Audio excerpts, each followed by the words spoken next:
বুধবার সকাল থেকেই কাটা সার্ভিসের মাধ্যমে আরামবাগ শহরের রামকৃষ্ণ সেতুর ওপর দিয়ে বাস পরিষেবা শুরু হয়েছে।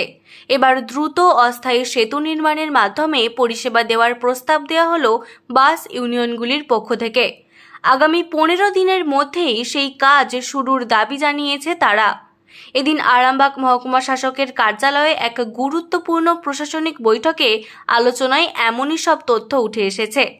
উল্লেখ্য, শনিবার রাতে আরামবাগ রামকৃষ্ণ সেতুর গার্ডওয়ালের একাংশ ভেঙে পড়ার পর থেকেই নিরাপত্তার কারণে সেতুর ওপর দিয়ে যান চলাচল নিয়ন্ত্রণ করা হয়েছে।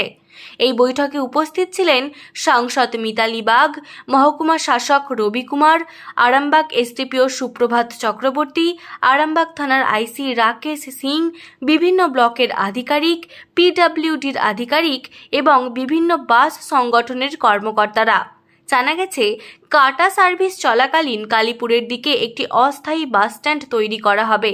সেখানে যাত্রী শেড, টয়লেট, পানীয় জলের ব্যবস্থা এবং সিসিটিভি লাগানো হবে। এই সময়ে দামোদরপুর, কামারপুকুর এবং ব্যাঙ্গাই থেকে কালীপুর পর্যন্ত প্রধান রাস্তায় অটো ও টোটো চলাচল বন্ধ থাকবে। এখন শুনুন এ বিষয়ে সাংসদ ও বাস মালিক সংগঠনের কর্মকর্তারা কি জানালেন। দেখুন, আমাদের যা পরিস্থিতিটা ওখানে ব্রিজের যেটা রয়েছে, যাতে ব্রিজের পরিস্থিতি আরো খারাপ না হয়, ব্রিজ যাতে আরো দুর্বল না হয়ে পড়ে, তার জন্য কাটা সার্ভিসের ব্যবস্থা করা হয়েছে। বাস মালিকরা এখানে সবাই ছিলেন, ওনারাও সিদ্ধান্তটা মেনে নিয়েছেন। আর তার জন্য যেহেতু কাটা সার্ভিস হচ্ছে, অনেক মানুষ জানবে না, টোটো অটোরা যারা আছে তারাও জানবেন না, তো তার জন্য একটা মাইকিং এর ব্যবস্থা করা হয়েছে। এই মুহূর্তে বিকল্প ব্যবস্থা চলছে আপাতত। এখন তোর জলদি মানুষ কিভাবে পরিষেবা দেওয়া যায় সেটা নিয়ে আলোচনা হলো আজকে।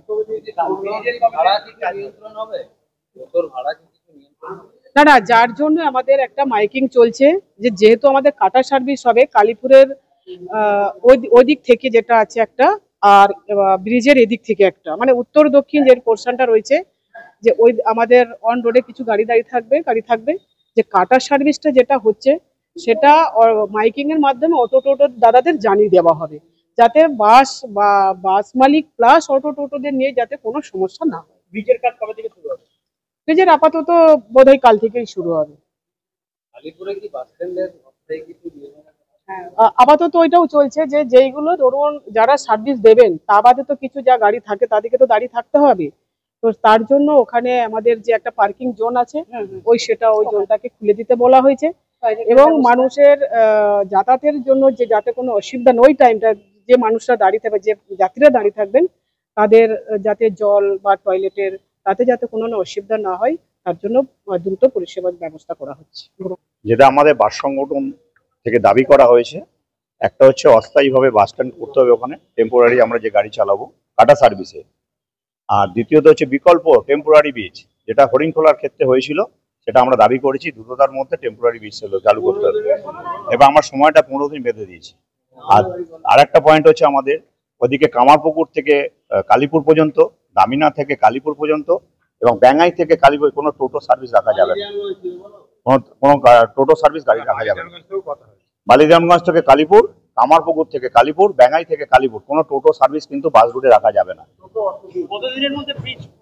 ওনারা কথা দিয়েছেন যতটার মধ্যে আমরা দ্রুততার মধ্যে কাজ শুরু করবো। যেটা পিডব্লিউডি বলেছে 2 মাসের মধ্যে ওরা মেরামত করবে। আমরা প্রস্তাব দিয়েছি যে 15 দিনের মধ্যে যদি ব্রিজের, আমরা টেম্পোরারি ব্রিজের কথা বলেছি, আমাদের সব সংগঠন থেকে আসুন, সব সংগঠন থেকে একটা টেম্পোরারি ব্রিজের কথা বলেছি, যেটা হরিণখোলায় বিগত কয়েক বছর আগে হয়েছিল, যাতে বাস পরিষেবাকে সরাসরি চালু রাখা যায়।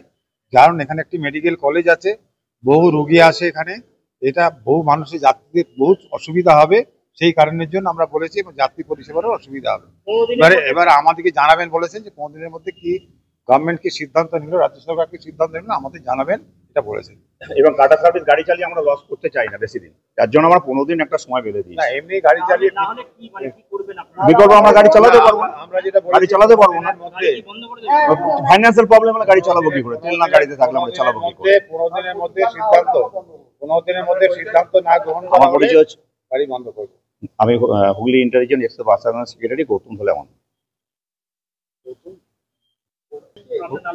মির্জা গোলাম মুস্তাফা, প্রেসিডেন্ট, হুগলি ইন্টারজোন এক্সপ্রেস 12 সমস্যা। প্রথম কথা বলি, গাড়ি বন্ধের কোনো নির্দিষ্ট 15 দিন পর যা মানে অস্থায়ী সেতু না হলে যে বাস চলাচল বন্ধ রাখবে, কোথায় আরামবাগ সাব ডিভিশন না শুধু ব্রিজে? না না না, আরামবাগ সাব ডিভিশন জুড়েই বন্ধ থাকবে, কারণ আমরা চালাতে পারবো না। তো আর আমরা লস করে একমাত্র মানবিকতার খাতিরে আমরা 15 দিন বলেছি চালাবো গাড়িগুলোকে। লস করে একদম লস করে শেষমেশ যেটা আমরা সিদ্ধান্ত নিয়েছি, এমপি ম্যাডাম ছিলেন, 15 দিন টাইম আমাদের পিডব্লিউডি কে আমরা দিয়েছি অস্থায়ী সেতু নির্মাণ। এই অস্থায়ী সেতু নির্মাণ করে স্বাভাবিক পরিষেবা যেন আমরা মানুষের কাছে পৌঁছে দিতে পারি, এবং তারপর যদি আমরা 15 দিন পর না পাই এই পরিষেবা, তখন বাধ্য হয়ে বন্ধ করতে হবে। সব বন্ধই থাকবে। আর আরেকটা ব্যাপার আছে যে এমপি ম্যাডাম একটা বাস মালিকদের জন্য সুখবর নিয়ে এসেছেন, যে 6 মাস ব্রিজের কাজ চলবে। ওনারা রাজ্য সরকারের তরফ থেকে, রাজ্য সরকারকে অসংখ্য ধন্যবাদ, আমাদের সকলের পার্কিং ফিস যেটা নেওয়া হয় পৌরসভার, সেটা ওনারা মুকুব করেছেন। ওনারা বলেছেন এটা একটা বিপর্যয় মোকাবিলা, সেই কারণে কোনো গাড়ি থেকে পার্কিং দিতে হবে না। টোটো নিয়ে কি ব্যবস্থা? আর টোটো নিয়ে যেটা ব্যবস্থা হয়েছে, এসডিপিও স্যার ছিলেন, এমপি ম্যাডাম ছিলেন, আরো প্রত্যেকেই ছিলেন। কামারপুকুর থেকে আরামবাগ, কালীপুর, মদিনা এগুলো কোনো টোটো চলাচল করতে পারবে না। এদিকে ব্যাঙ্গাই ট্যাঙ্গাই এগুলো শুধুমাত্র সংযোগটা করবে কি স্টেশন থেকে পল্লীশ্রী বা কালীপুর বাস স্ট্যান্ড, এর বাইরে টোটো যেতে পারবে না। কিভাবে ব্রিজটা অস্থায়ী ব্রিজ হবে বললেন? পাইপ দিয়ে ব্রিজ করা হবে, অস্থায়ী ব্রিজটা পাইপ কিংবা কাঠের পোল দিয়ে, হ্যাঁ হিম পাইপ দিয়ে করা হবে। 6 মাসে ব্রিজ কি সম্পূর্ণ হবে? আশা করা যায় যে 6 মাসে হওয়ার কথা নয়, কিন্তু পিডব্লিউডি ওটা আস্থা দিয়েছেন যে 6 মাস। আর যে হুডগুলো যেটা মানে নামিয়ে দেওয়া হয়েছে, ওটার কি ব্যবস্থা? ওটার ব্যবস্থা বলতে আমরা বললাম যে এত কিছু পরিকল্পনা করার দরকার ছিল না। হাইটটার জায়গায় ঠিক আছে, ওয়েটটার জায়গায় ঠিক আছে। হাইটটা যেটা 3.5 ছিল, ওটাই যদি রেখে শুধুমাত্র যাত্রীবাহী গাড়িগুলোকে পারাপার করা হয়, তাহলে কিন্তু সবের সমস্যার সমাধান হবে। তো আমি এটা আমাদের পরিবহন মন্ত্রীকে ভাবার জন্য অনুরোধ রাখলাম যে আপনারা ভেবে দেখুন। আমরা ডাইরেক্টরের কাছে অনুরোধ রাখলাম যে যদি পুনরায় ওটাকে 3.5 করে শুধু আমরা জনসাধারণকে পরিষেবাটা বাস চালিয়ে দিতে পারি, হুডটা। আর যেটা ওয়েট ওনারা দিয়েছেন, সেটা হাইট বার যেটা, ওটা 3.5 ছিল, 3.2 করাতে সমস্যা হয়েছে। না হলে ওয়েটটা 10 টনের মধ্যেই আমাদের প্যাসেঞ্জার প্যাকেজ গাড়িগুলো। আপাতত কাটা সার্ভিস হচ্ছে, এবং আমাদের আরেকটাও দাবি আছে পৌরসভার পক্ষ থেকে বা পিডব্লিউডির পক্ষ থেকে, ওখানে একটা টয়লেট করা হবে প্যাসেঞ্জার এবং যাত্রীদের জন্য, সেট করা হবে, সিসিটিভি লাগানো হবে, এবং পর্যাপ্ত পানীয় জলের ব্যবস্থা রাখতে হবে। কবে থেকে আপনার কাজ শুরু হবে ব্রিজে? ব্রিজের কাজ শুরু হবে, পিডব্লিউডি 72 ঘন্টা সময় চেয়ে নিয়েছে। আমার নাম মধুমিতা ভট্টাচার্য, আমি Arambagh bus mini bus operators welfare অ্যাসোসিয়েশনের সম্পাদিকা। টয়লেটটা কোথায় হবে? টয়লেটটা কালীপুরে হবে। কালীপুরের যে মাঠ আছে, ওই মাঠেতেই শেড, টয়লেট সমস্ত কিছুর মানে একটা পুরো অস্থায়ী বাস স্ট্যান্ড টাইপের করা হবে। কতগুলো বাস ইউনিয়ন ছিল আপনাদের? আমাদের 4টে সংগঠন ছিল, Arambagh bus mini bus operators welfare association, inter and inter, Hooghly inter region, আর আরামবাগ মহকুমা বাস অ্যাসোসিয়েশন, এই 4টে।